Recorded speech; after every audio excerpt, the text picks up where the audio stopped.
자, 우리 챕터 11장 가볼게요. 챕터 11장 310페이지 총수요 총공급이에요. 여기까지가 이제 거시경제 그냥 전부 그 메인이다라고 생각하시면 되겠어요. 자, 우선 챕터 11장 가시면 이제 드디어 약간 완결된 모형을 보고 있어요. 챕터 11장. 그래서 AD, AS 모형 이렇게 보시면 돼요. 이게 이제 모든 거를 다 갖고 있는 거죠. 그래서 조그맣게 그리면 여기 P와 Y 평면에 이렇게 나타내고요. 그래서 이게 우상향 하는 거를 AS, 우하향 하는 것을 AD. 이게 이제 수요 곡선, 공급 곡선, 거기다 애그리게이티드 된 합쳐졌다는 게 그냥 들어가 있는 거예요. 자, 케인즈는 총수요만 신경 쓰면 돼요. 공급 신경 안 써도 돼요. 그래서 케인즈 시각에서는 여기 IS와 LM 이렇게 돼 있고요. 중간에 이 매개 역할을 하는 게 뭐가 되냐면 이제 이자율이 매개 역할을 하는 것이죠. 그래서 전령의 역할을 하는 거예요. 그래서 Y는 똑같고요. 그래서 IS, LM 이렇게 돼 있죠. 그러니까 케인즈 시각에서는 이게 완결된 모형이고요. 그 다음에 이제 이거보다 더 단순한 모형이 이거요. 케인즈의 45도 모형 있죠. 여기에는 아무 변수가 없는 거예요.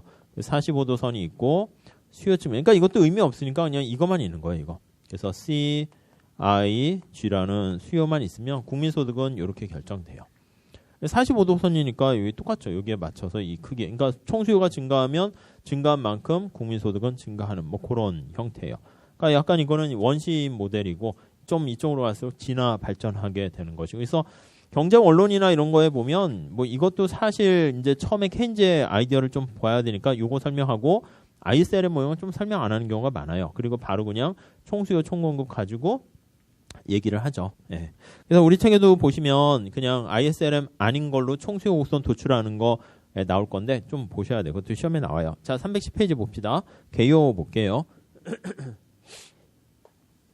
자, 1번에 보시면 ISLM 모형에서는 물가가 고정. 예, 그거 좀 잘 보시죠.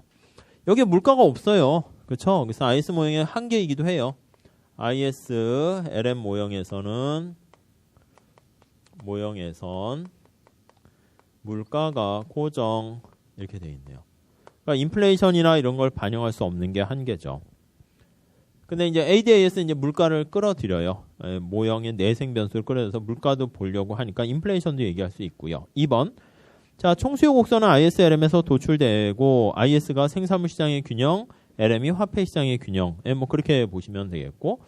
AS는 사실 우리가 고전학 파트 좀 했는데 이게 공급 생산에 관련된 거죠. 3번에 보시면 총 공급 곡선은 노동시장과 총 생산 함수. 전에도 봤어요.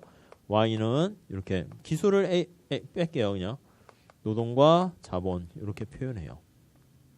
자본이 고정되어 있으면 여기 노동에 의해서 완전 고용이죠. 이것도 노동시장 그리고 이제 요게 이제 생산 함수 거기서 이제 결정되네요.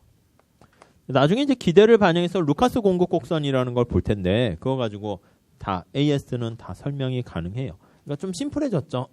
자, 보시면 되겠어요. 자, 밑에 그림 대신 요걸로 그냥 하세요. 요걸로. 그래 어쨌든 그래프를 좀 이해해야 되니까. 자, 총수요 곡선 봅시다. 저거 한번 보시죠. 자, 두 번째 AD 곡선 한번 보시죠.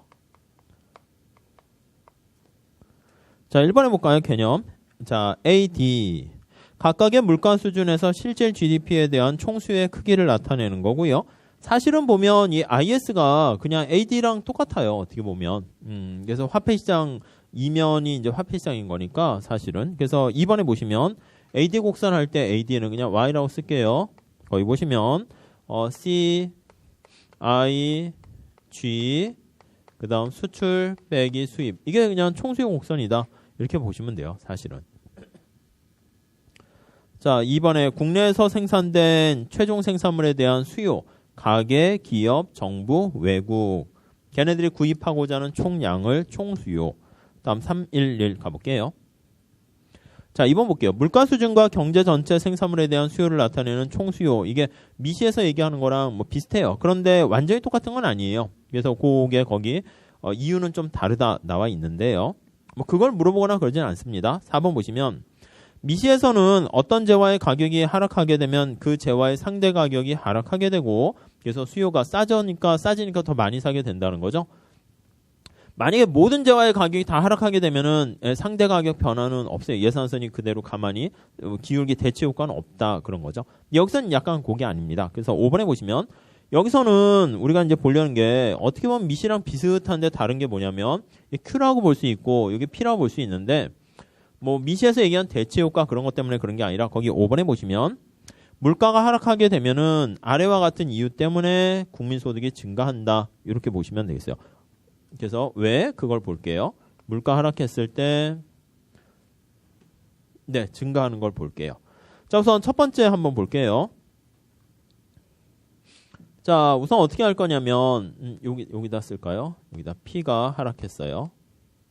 그러니까 이게 경제 언론에서 설명하는 방식이에요. 그래서 ISLM을 쓰지 않으면서 설명하려고 해요. 자, 밑에 첫 번째 이자율 효과 한번 보세요. 자, 1번에 물가가 하락하게 되면 실질 통화량이 증가하게 되고요. 물가 하락하면 여기다 쓸게요. 이자율 효과. 거기 나와 있는 것처럼 화폐 공급, 이게 씁시다 그냥. 거래역 동기 화폐 수요, 투기역 동기 화폐 수요 이렇게 돼 있는데 자, 물가가 하락하면 얘가 내려가는 거예요. 그러면 이제 화폐 공급이 증가하는 거죠. 부등호가 이렇게 커집니다. 자, 이거를 이걸로 만들기 위해서 이자율이 여기 들어가 있죠. 예, 뭐 굳이 안 써도 되긴 하지만 여기 이자율이 들어가 있어요. 이런 Y도 조정되고 이자율도 조정되겠지만은 Y가 그냥 없다라고 치면 심플하게 하기 위해서 얘가 올라갔으니까 이쪽 부분도 올라가야 돼요. 어떻게 해야 올라가요? 이자율이 내려가야지 올라가죠. 그거 이해되시죠? 요거. 자, 다시요. 그냥 살짝 보세요. 물가가 하락했어요. 그럼 실질적인 화폐 공급이 증가했어요. 뭐 그림으로 보셔도 되는데 그냥 식으로 보세요. 화폐 공급 증가해서 우하향하는 수요곡선 이자율 떨어진 거 봐도 되는데 이쪽이 커졌으니까 이쪽이 분발을 해야 돼요. 어떻게 해야 분발합니까 하면 이자율이 떨어져야지 얘가 올라가서 이퀄 이렇게 되는 거죠. 아무튼 우리가 보려고 하는 거는 물가가 하락하게 되면은 이게 다 비슷하게 같이 흘러가요. 물가가 떨어지면 이게 경제가 침체된 걸로 생각하세요. 뭐가 다 가라앉아요. 주가도 떨어지고 집값도 떨어지고 임금률도 떨어지고 이자율도 떨어지고 그냥 다 떨어진다는 게 머릿속에 좀 살짝 있으면 좋겠어요. 그래서 아무튼 이자율은 떨어지게 되고요. 자, 그러니까 이자율이 떨어지게 되니까 거기 보시면 이 이자율에 영향 미쳤다는 그래서 이자율 효과라는 거에서 이자율이 하락하게 되고요. 이자율이 하락하게 되니까 그래서 거기 보니까 민간의 투자와 소비가 증가한다 이렇게 돼 있죠. 그래서 투자가 증가하고 소비가 증가하네요. 이자율이 매개됐다 해서 이자율 효과 이렇게 나와 있습니다. 자, 그래서 2번 보시면 투자와 소비가 증가하게 되니까 얘는 궁극적 어떻게 됩니까 하면 저기 나와 있는 Y가 증가하겠죠. CIG 이렇게 되니까. 그러니까 다시요. 이 경로를 통해서 우리는 뭘 합니까? 우선 첫 번째는 물가 하락했는데 Y가 증가했네요. 우선 그걸 아셔야 되고 왜? 하면 이자율을 통해서 요 과정까지 좀 보시면 되겠고 할만하죠. 예, 몇 번 보셔야 돼요. 처음에는 뭐지? 이렇게 되는데 다음 2번 자, 같은 말이에요. 전부 다 같은 말로 하세요. 부의 효과, 피구 효과, 실질 잔고 효과 다 같은 말입니다. 부의 효과, 피구 효과 아니면 실질 잔고 효과, 실질 잔고 효과.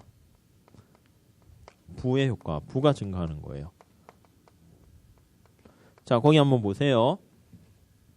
자, 물가가 하락하게 되면은요.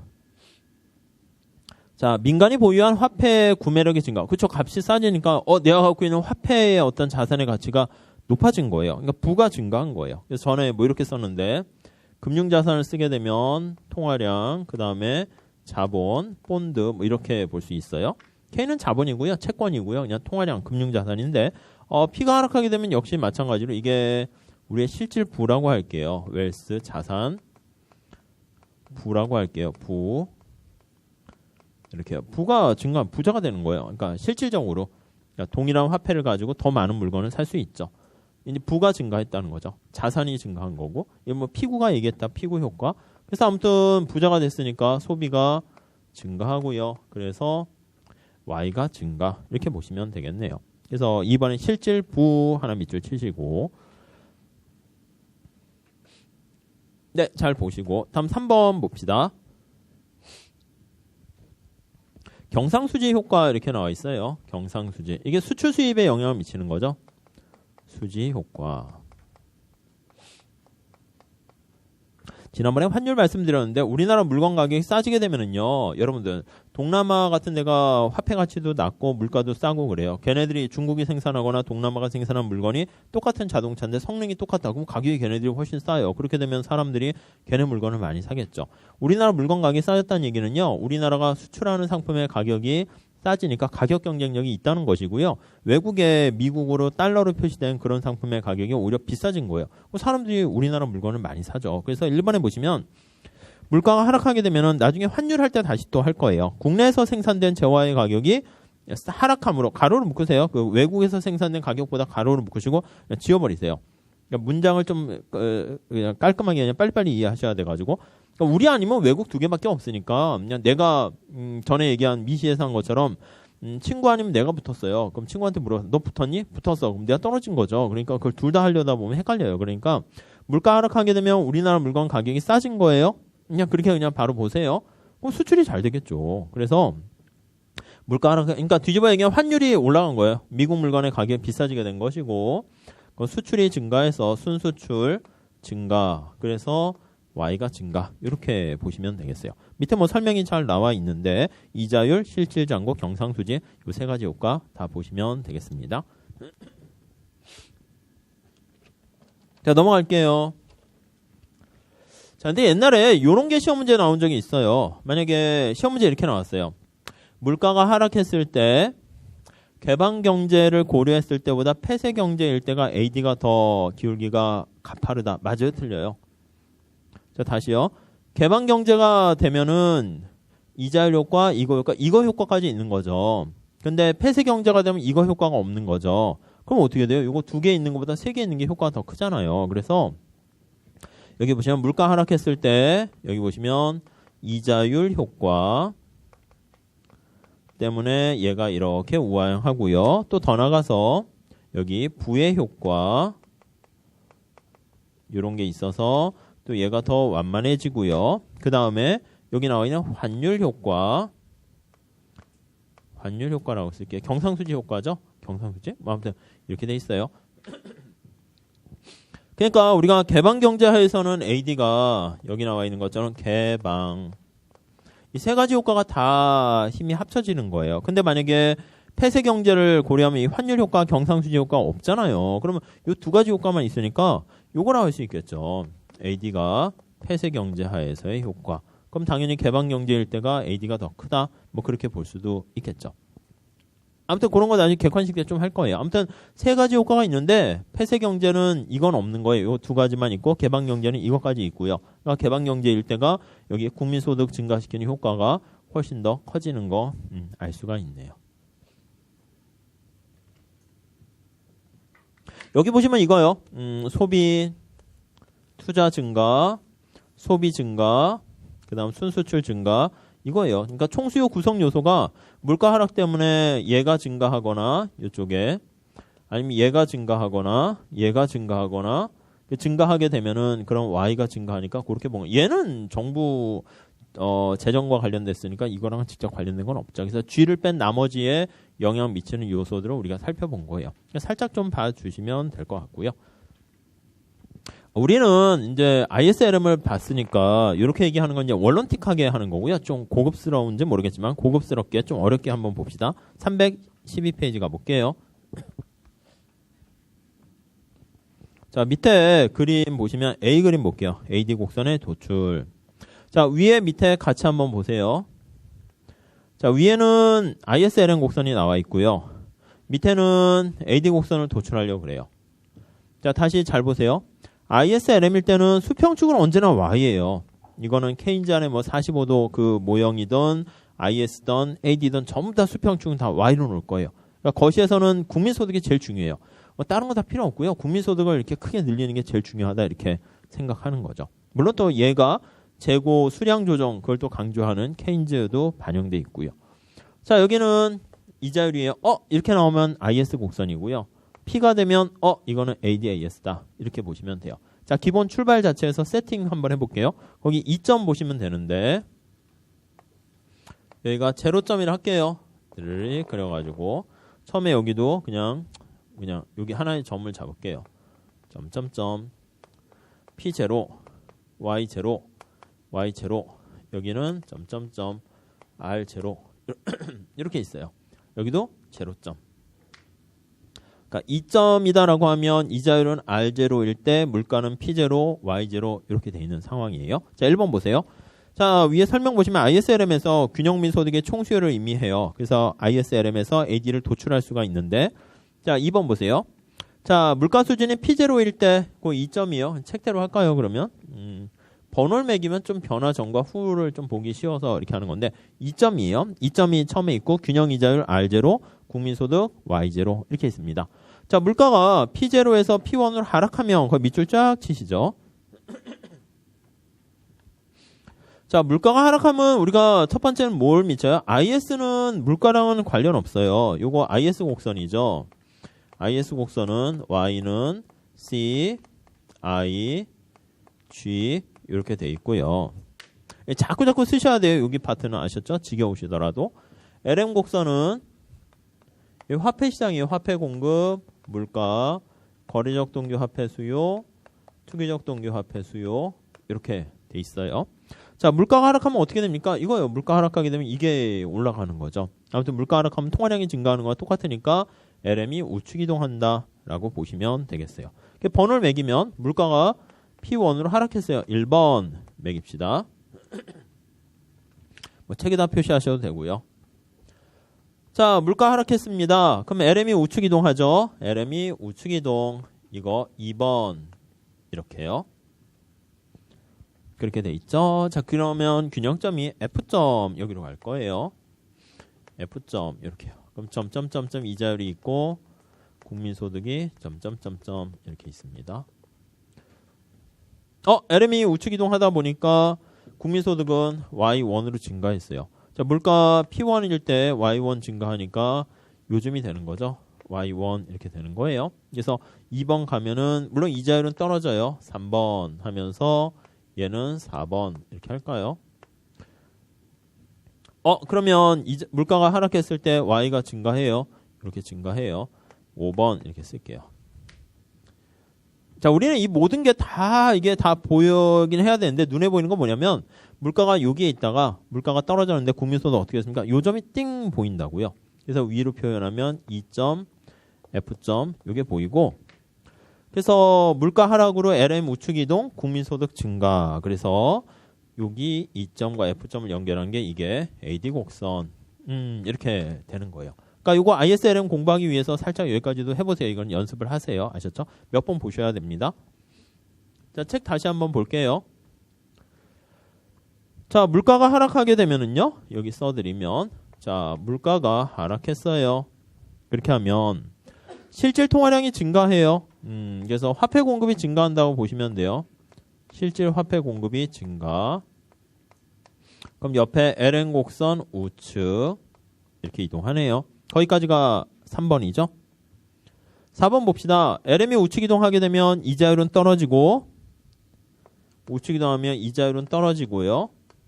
이자율 떨어지게 되니까 소비와 투자가 증가하죠.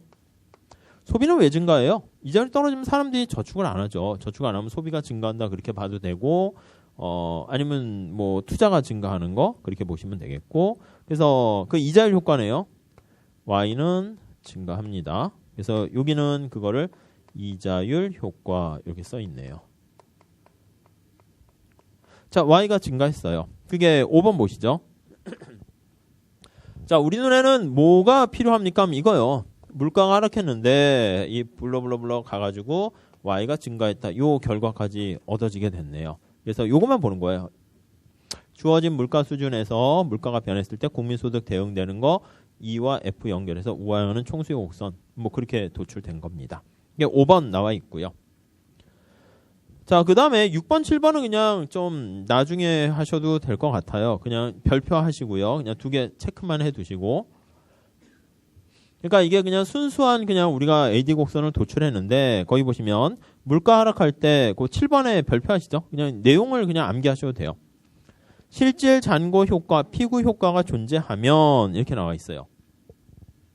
아니 지금 여기는 이자율 효과만 있는 거잖아요. 근데 여기 나와 있는 것처럼 물가가 하락했더니 이쪽으로 오시면 실질 잔고 효과가 있는 거예요. 그렇게 되면은 사람들이 나 부자 됐다 해가지고 소비가 증가하잖아요. 그러면 IS 곡선이 우측 이동하는 거라니까요. 그래서 다시 6번 봅시다.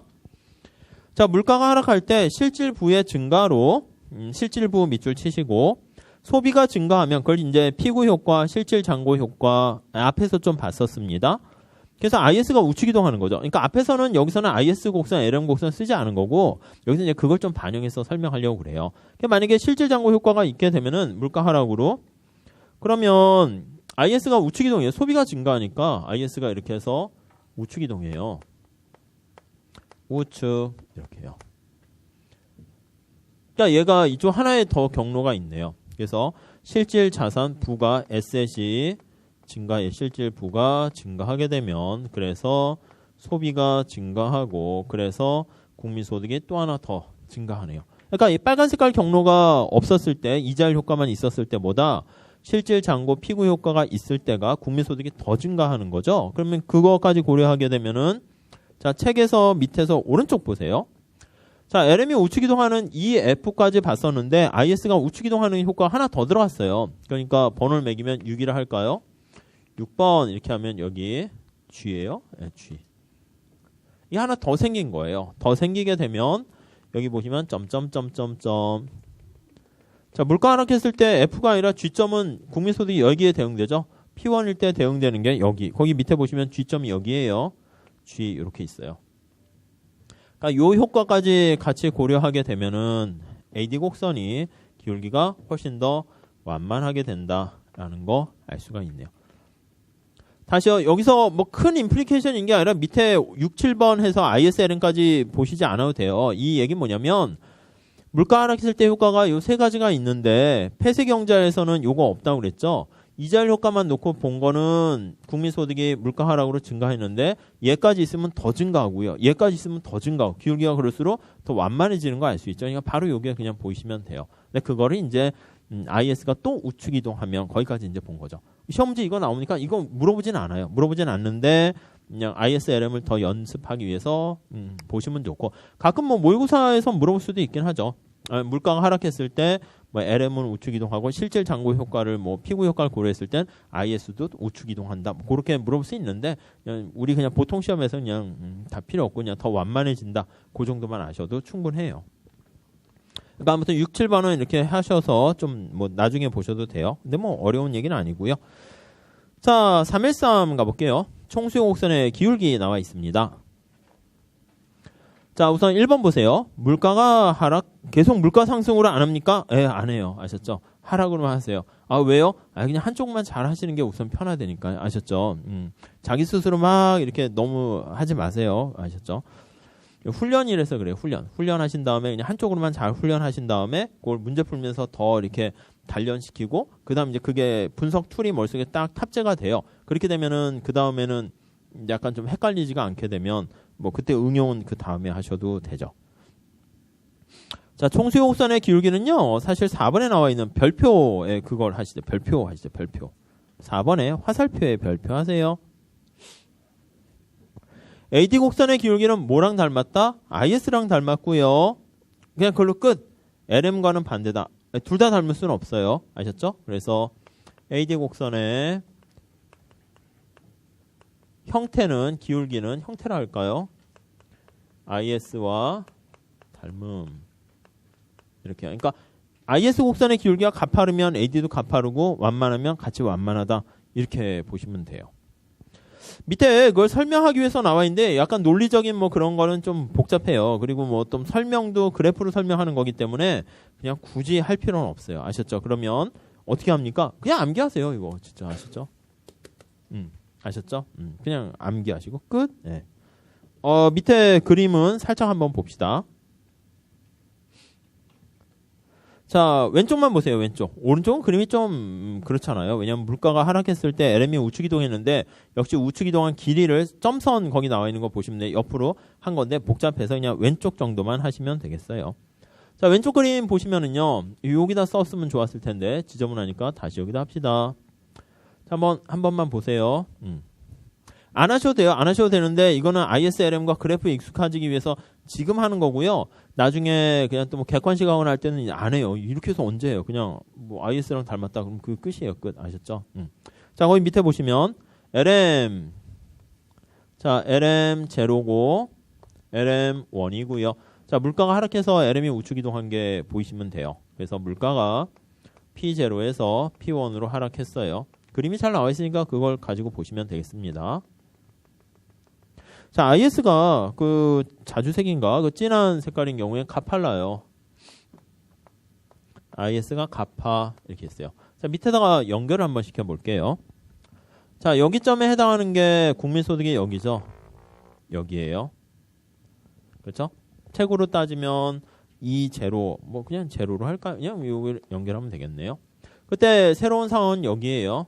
이렇게 해서 여기 그래서 물가가 하락했어요. LM이 우측 이동했어요. 거기 대응되는 0과 요거 1 뭐 하면 요게 바로 AD. 약간 가파른지 모르겠는데 가파 써놓을게요.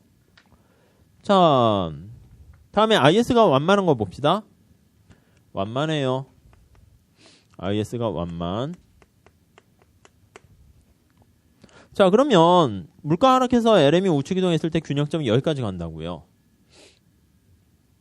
그렇죠? 자, 그렇게 되면 여기까지 국민소득이 증가하네요.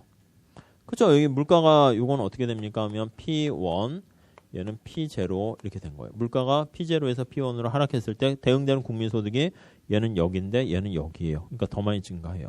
그래서 얘랑 얘를 연결한 요게 바로 AD는 완만.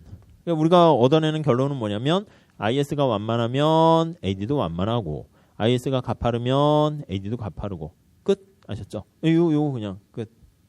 아셨죠? 그러니까 오늘 복습할 때만 요거 살짝 한번 보시고 그 다음에는 그쪽 페이지는 싹 지우시고 마지막 4번 이것만 그냥 보시면 되겠습니다.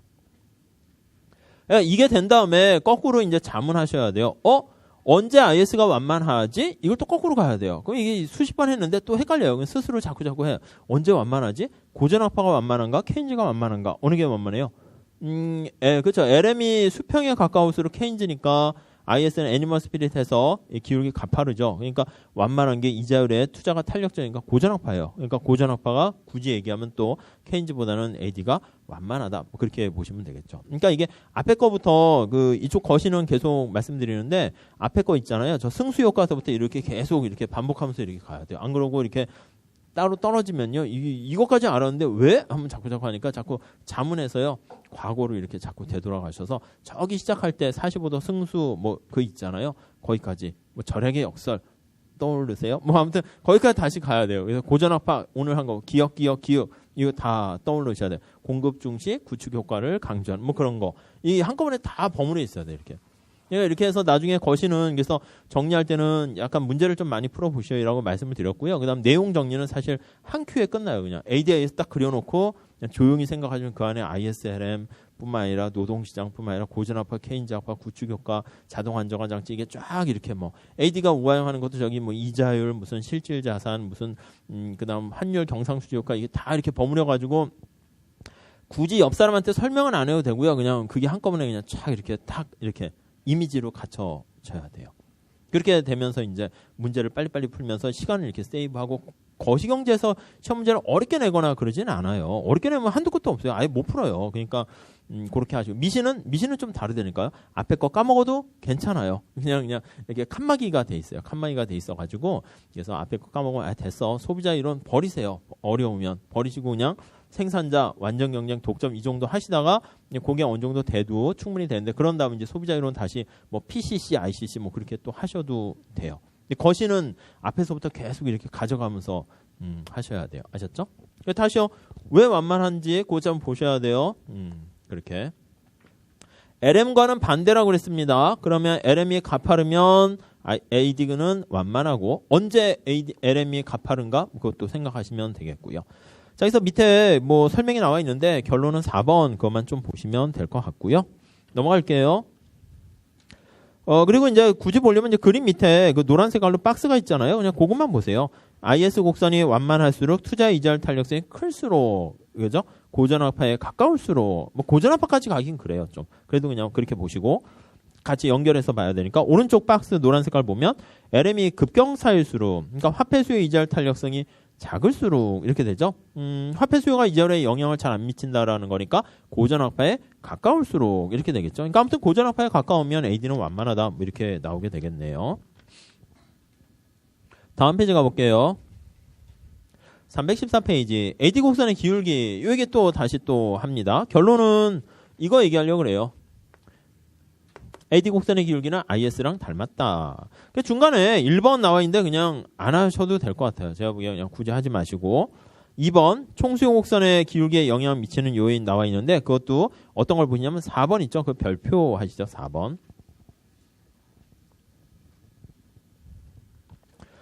자, 화폐 수요의 이자율 탄력성이 작을수록 밑줄 치세요. 화폐 수요의 이자율 탄력성이 작을수록 화폐 수요에 대한 이자율 탄력성이 작을수록 이게 고전압파예요, 케인즈압파예요? 이자율에 화폐 수요가 영향 안 받잖아요. 영향 받으면 케인즈고 작을수록 고전압파에 가까운 거예요. 그렇죠? LM 곡선은 어떻게 돼요? LM 곡선 가파르죠. 이 고전압파니까 LM이 가파. 케인즈는 유동성 함정 떠올려가지고 LM이 수평이라고 그 극단적인 경우를 생각하시면 돼요.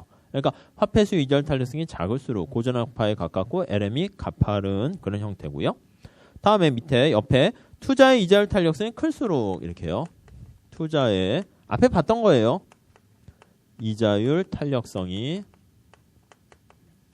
클수록 케인즈는 이자율에 영향 안 받는다고 그랬죠. 이자율에 투자가 영향 받는 거니까 역시 고전압파 이렇게 됩니다.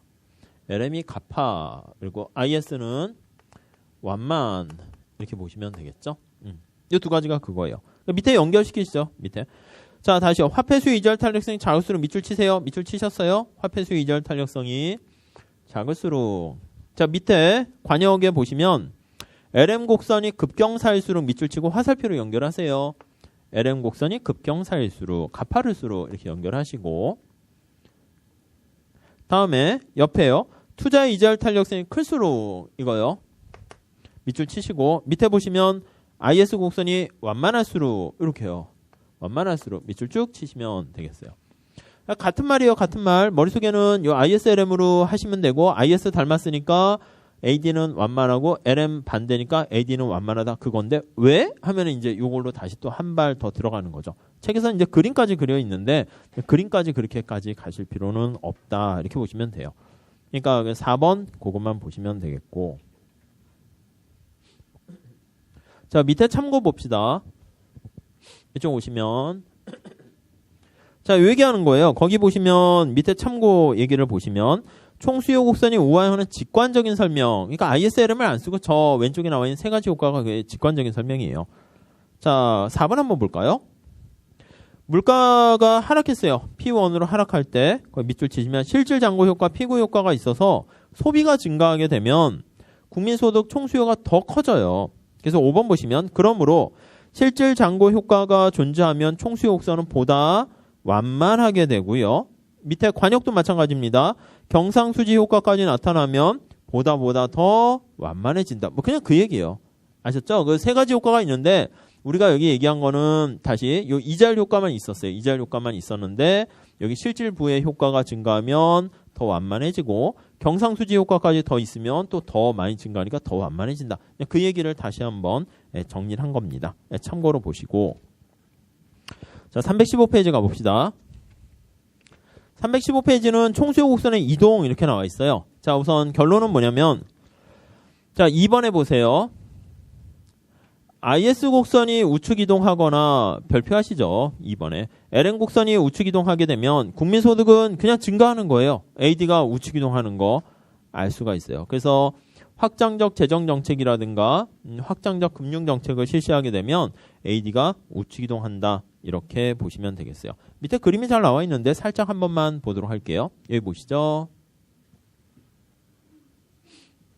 자, AD 곡선은 이제 뭐냐면 y는 CIG 그렇게 나와 있어요. 밑에 왼쪽 그림 한번 볼게요. 제일 중요한 게 뭐냐면 밑에 그림에서 P가 고정되어 있다는 걸 보셔야 돼요. 여기가 IS, LM, 여기가 종수요 이렇게 있어요. 자, 밑에서 왼쪽 두 개 그림을 한번 볼게요. 자, IS가 있고 LM이 이렇게 있어요. 뼈대. 거기 보시면 아무 얘기 안 하니까 제로점 이렇게 있습니다. 그래서 물가가 정해진 상태에서 이게 LM이죠. P0 이렇게 정해져 있어요. 그 상태에서 P0 이렇게 있습니다. 여기 제로. AD가 이렇게 있어요. AD 이렇게요. 자, 이렇게 돼 있습니다. 자, 거기 위에 보시면 IS가 우측 이동하는 요인들 이거 다시 쓸게요. IS인데 Y는 C, I, G, 수출 빼기 수입 이렇게 있습니다. 언제 IS가 우측 이동하나요? 소비가 증가하거나 그냥 이쪽에 증가하는 거면 다 돼요. 투자하는데 이자율에 영향받지 않는 독립 투자가 증가하거나 정부 지출 증가하거나 수출 증가하거나 수입은 마이너스니까 감소하게 되면 IS가 우측 이동하죠. IS가 우측 이동해요. 이렇게 이게 이렇게 되면 IS 곡선이 우측 이동하고요. IS가 우측 이동하게 되면 물가가 고정된 상태에서 국민소득은 여기까지 증가하네요. 쭉 해서요. 여기에 그러면 안 돼요. 지금 이거는 물가 하락했을 때 얘기한 거. 물가가 고정돼 있으니까 여기 그대로 있으니까 1점에 해당하는 점은 물가 고정돼 있을 때 1점이 여기죠. 그렇죠? 그러니까 우선 첫 번째 다른 요인이 변하면 물가가 고정됐는데 다른 요인 때문에 국민소득이 증가하고 곡선 자체가 이동해요. 그래서 AD가 우측 이렇게요. 그래서 AD가 우측 이동하는 게 이렇게 되는 거죠. AD1. 그러니까 나중에 그냥 저절로 하실 거예요. ISLM 우측 이동시키는 요인은 AD를 우측 이동시킨다. 이렇게 보시면 되겠고. 그러니까 이게 다 그냥 총수요죠. 물가 고정돼 있을 때 총수요 Y가 증가하는 거 알 수 있네요. 다음에 LM 볼게요. LM. 자, 밑에 오른쪽 볼게요. 밑에 그림에서. 역시 똑같아요. 자, 총수요, 공급은 빼고요. 여기 보시면 AD 곡선 이렇게 있습니다. 균형점, 여기 제로점, 여기 이렇게 있어요. 물가를 고정시켜야 돼요. 제로점. 자, 여기 AD죠. 이거 IS죠. LM이죠. 물가가 P0입니다. 여기 P0 이렇게요. 살짝 보시면 다시 뭘 찾으셔야 되냐면 요거 찾으셔야 돼요. 요게 제일 중요해요. 요거 고정돼 있어요. 변수랑 그래프가 양쪽이 있을 때는 컨디션 나쁘고 머리가 안 돌아갈 때는 정신 없어요. 헷갈리는데 기준을 잘 잡으세요. 얘가 기준이에요. 자, 거기 위에 가보시면 LM이 우측 이동하는 게 뭐가 있냐면 통화량이 증가할 때, 화폐 수요는 감소할 때, 그게 화폐 공급이 증가할 때죠. 통화량 증가할 때로 하세요. 자, LM에 해당하는 통화량이 증가했어요. 화폐 공급이 증가했어요. 이렇게 되면은 LM이 우측 이렇게 되네요. 물가는 가만히 고정되어 있습니다. 그래서 LM이 이렇게 우측, P0는 그대로 있어요. 그렇죠? 통화량이 증가해서 LM이 우측인데 국민소득은 증가했네. 그러니까 P0는 가만히 있는데 국민소득이 쭉 증가해서 여기에 매칭이 된다고. 1 이렇게요. 그러면 AD가 역시 우측 이렇게 해서 AD 곡선은 이렇게 되네요. 뭐 그냥 이렇게 보시면 돼요. 다시요. 물가는 고정되어 있어요. 여기도 물가는 고정되어 있는데 IS가 우측 이동하거나 LM이 우측 이동하면 여기서 이쪽은 그냥 버리세요. 이쪽은 관심 없어요. 이자율은. 그러니까 Y가 증가했죠. 얘도 Y가 증가했어요. 그래서 Y가 증가하니까 물가가 고정됐으니까 Y가 증가하면 곡선 전체가 우측 이동하는 걸로 보시면 되겠네요. 밑에 뭐 그림 잘 나와 있으니까 눈으로만 살짝 확인하시면 될 것 같습니다. 자, 316페이지 가보시면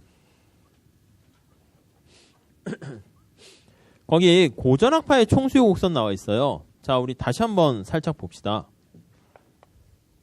고전학파는 뭘 중시적입니까? 라고 하면은요, 얘는 케인즈 학파랑은 차이가 나는 게 뭐냐면 고전학파는 공급을 중시적인다고 그랬죠. 그래서 이게 중요해요. 공급 생산된 완전 공급 산출량 수준에서 CIG는 별 의미가 없어요.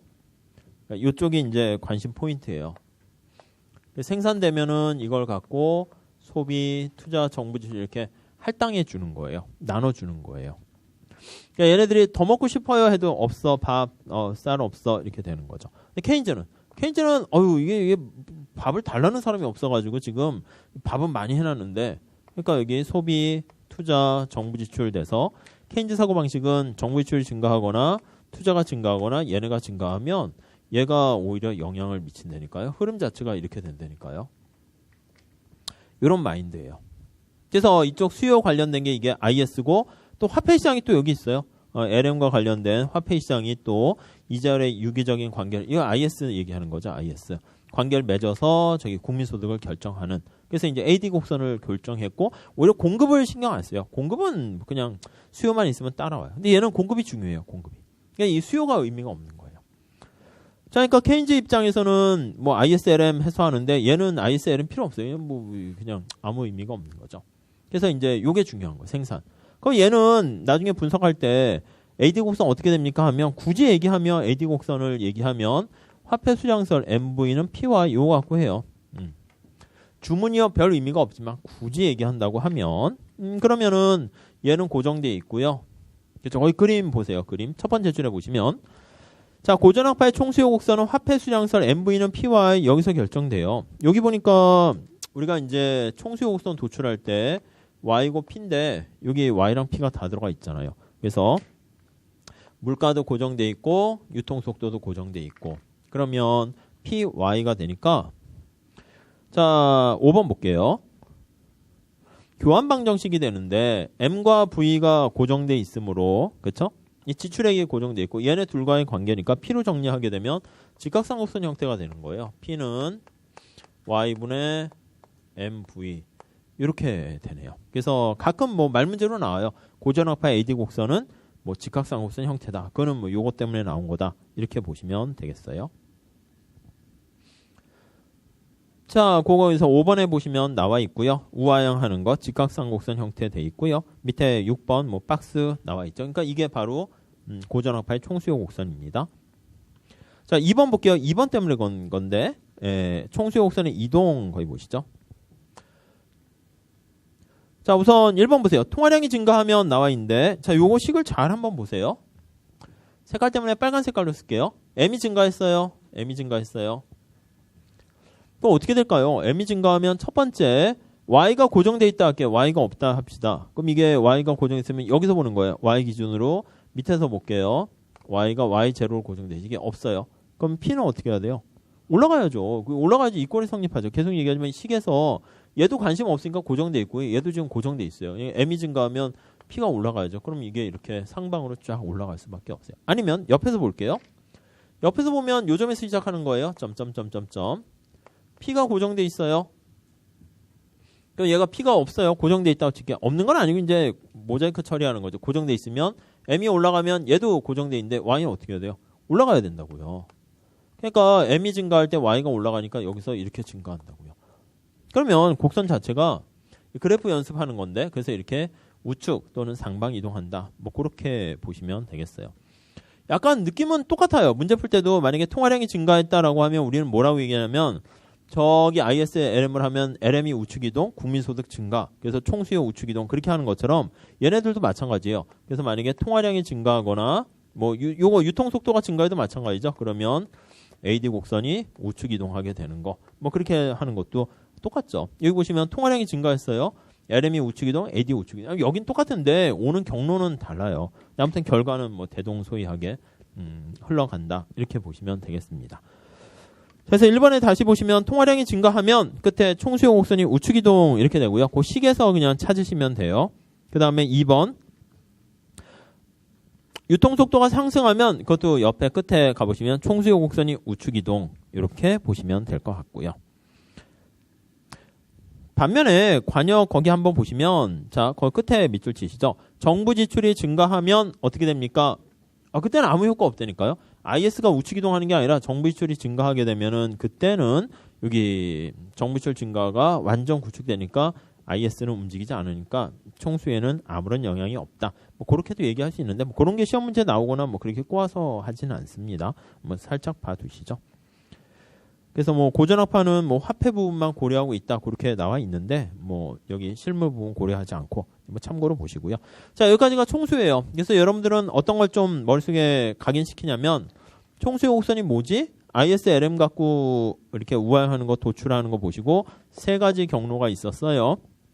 이자율, 피구, 그 다음에 경상수지 경로 그 세 가지만 보시면 되겠고 우리가 문제 풀 때는 어떤 걸 많이 쓰냐면 IS와 LM을 우측 이동시키게 되면은 그러면 AD도 우측 이동한다. 그걸 많이 쓰고요.